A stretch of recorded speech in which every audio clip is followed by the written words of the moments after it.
पहली तस्वीर हम आपको दिखा रहे हैं जहां भगवा रंग में रंगे छात्र नजर आए। दूसरी तस्वीर जो हिजाब को लेकर विवाद है उसको लेकर, हालांकि कॉलेज कैंपस से इन सबको दूरी बना के रखनी चाहिए, लेकिन फिलहाल ऐसा होता हुआ नजर नहीं आ रहा है। ये दो तस्वीरें कहीं ना कहीं इस बात का संकेत है कि कॉलेज कैंपस में भी धर्म मजहब इन कर चुका है और यही वजह है कि छात्र छात्राएं पढ़ाई छोड़कर अब इस एंगल से आगे बढ़े। लेकिन अब हम सभी की निगाह इस लिहाज से हाईकोर्ट पर टिकी हुई है कि आखिर हाईकोर्ट का, कर्नाटक हाईकोर्ट का इसमें क्या फैसला आता है, क्या टिप्पणी की जाती है, क्या कॉलेजों को लेकर कोई सख्त हिदायत दी जाती है, कॉलेज स्टूडेंट को लेकर कोई पाबंदी कही जाती है, या क्या कहा जाता है। इस बात का सबसे ज्यादा इंतजार इन छात्रों, इनके अभिभावकों को भी है, क्योंकि चुनौती इन दिनों बहुत ज्यादा बढ़ी हुई है और अभी तक हमने ऐसी परेशानी कभी देखी नहीं। लेकिन मौजूदा वक्त में ये परेशानी, ये चुनौती किस हद तक बढ़ी हुई है, ये दो तस्वीरें आपके टीवी स्क्रीन पर। अब से पहले हमने किसी कॉलेज कैंपस में इस तरीके का कोई विवाद नहीं देखा था, जहां पे कुछ लोग पहले जिद पे आ जाते हैं कि नहीं, हम हिजाब पहनेंगे तभी हम पढ़ाई करेंगे। अगर उन्हें मना किया जाता है तो इस बात को लेकर वो जिद पे अड़ जाते हैं, वो अपने धर्म का, वो अपने मजहब का हवाला देते हैं। अब इसी को तुलनात्मक तौर पे दिखाने के लिए कि अगर आप हिजाब पहन के कॉलेज में आए और हम भी भगवा पहन के आए तो उस कॉलेज का माहौल कैसा होगा, ये दो तस्वीरें।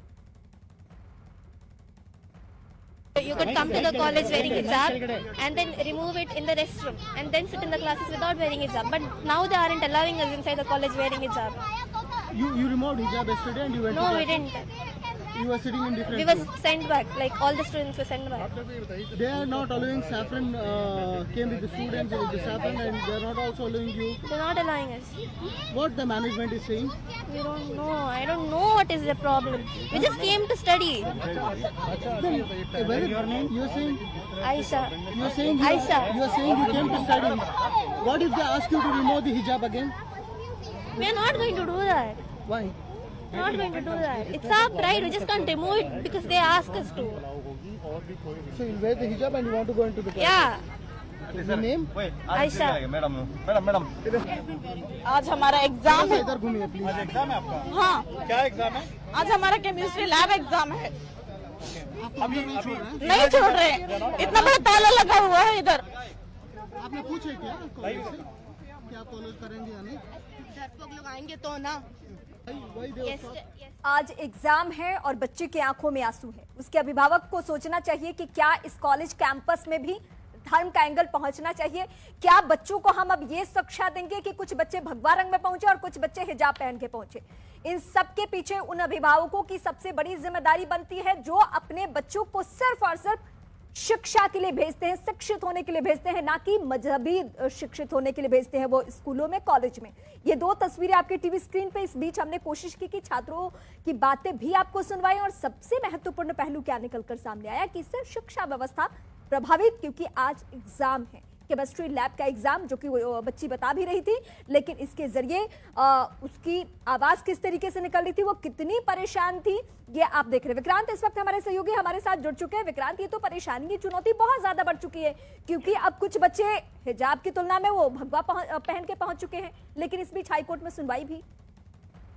देखिए, पूरा मामला वहाँ पर राजनीतिकरण इसका पूरा हो गया है, क्योंकि हाँ। ईडीपी के जिस संस्थान से शुरू हुआ था पूरा विवाद, उस समय ये कहा गया था कि चूंकि शिक्षण संस्थानों की एक इस तरीके की यूनिफॉर्म होनी चाहिए कि वो किसी को भी प्रभावित ना करे, और उसी को लेकर के ये हिजाब को लेकर विवाद शुरू हुआ और अब इस काफी वहां पर आक्रामक हो चुका है कि ये कहा जाए कि पूरी तरीके से राजनीतिक हो गया है तो गलत नहीं होगा। और अब इस मामले की हाईकोर्ट में, माफ कीजिएगा, कर्नाटक हाईकोर्ट में सुनवाई भी है। वहां पर ये चुनौती दी गई है कि हिजाब को रोकना अधिकार, मूलभूत अधिकार को रोकने के बराबर है, तो इसकी अनुमति दी जाए। अभी मामला हाईकोर्ट में, तो हाईकोर्ट से कोई डायरेक्शन आएगी, लेकिन राज्य में पूरी तरीके से ये राजनीतिक मुद्दा बन गया है। बिल्कुल, आप सही शब्द का इस्तेमाल करें कि राजनीतिक मुद्दा बन चुका है। और इस बीच में दर्शकों के सामने जरा तस्वीर भी साफ कर दूं कि जब यूनिफॉर्म का कॉन्सेप्ट आया था कॉलेजों में, स्कूलों में, उसके पीछे मकसद ये था कि किसी में कोई भेद नहीं रहे, कोई अमीर गरीब ना दिखे, सब एक तरीके के पहनावे में दिखे। लेकिन आज हमने कॉलेज में, स्कूलों में धर्म को एंट्री दे दी।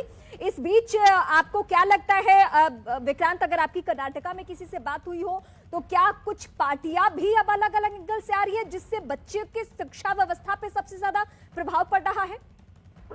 देखिए, बिल्कुल राजनीतिक तौर पर जो तमाम राजनीतिक दल हैं वो इसमें सक्रिय हो गए हैं। हालांकि पर्दे के सामने ना आए, लेकिन पर्दे के पीछे से सभी राजनीतिक दल इस मुद्दे पर सक्रिय है, क्योंकि उनको ये मालूम है कि ये मुद्दा राज्य में एक बड़ा मुद्दा बन जाए। सिर्फ छात्रों का मुद्दा नहीं है, बल्कि इसे एक तरह से धर्म से जोड़ करके देखा जा रहा है, इसी तरीके से भड़काया भी जा रहा है। और राज्य की जो तमाम राजनीतिक दल है, हालांकि मुख्यमंत्री ने अपनी तरफ से सभी से शांति बनाए रखने की अपील की है और ये कहा है कि इस मुद्दे पर बात की जा रही है और सरकार का अपना एक रुख साफ किया है कि इस मुद्दे पर किसी भी तरह की हिंसा या किसी तरीके की जो छात्र विरोध प्रदर्शन कर रहे हैं उसे पूरी तरीके से रोका जाए, छात्र शांति बनाए रखे।